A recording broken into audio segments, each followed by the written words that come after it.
pinaklas ko tong pump motor mga idol kasi wala kaming tubig. Nagrereklamo si Mrs. bakit ang tagal daw umandar nitong motor.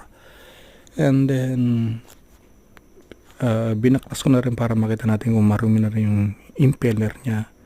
At okay naman siya mga idol. So binabalik na natin siya. At next na i-check natin is yung Chetmatic. Tingnan natin yung foot valve. Yes, you heard it right, foot valve. Titignan natin kung mabuhangin siya. Usually kasi hindi na effective yung, hindi niya na kayang i-retain yung tubig kung ito ay marumi na. At ang isa sa mga nagpapadumi nito is yung buhangin o kaya yung build up ng mga corrosion dahil nasisira na rin tong pipe niya. Lately nag-repair tayo dito ng nasira na sa kalawang yung nipple na GI yung nilagay. Ngayon nung ni-repair natin is linagyan na natin ng brush para matagal-tagal naman.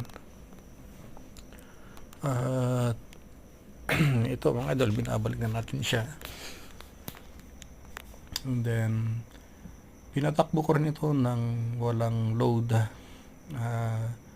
Nagsasak naman ng air at nagbubuga. Yung buga nito is papunta sa tangke. At of course yung sack nito papunta doon. Gumapang pa kasi ito malayo ang ginapaangan niya. So from dulo to dulo, let's say 9.5 meter, and then papunta doon sa poso is 10 and mga 10 and a half, o let's say 10 meters.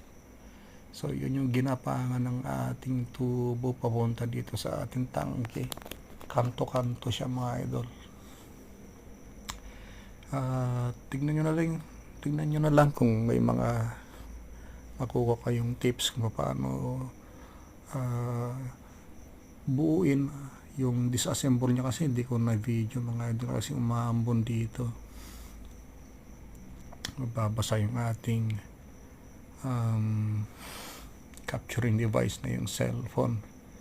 Oy, kiting. They are playing with me guys. Kung nasaan ako, nandyan din sila. Masyadong malilikot yung mga kuting ko. Alright, thanks for watching.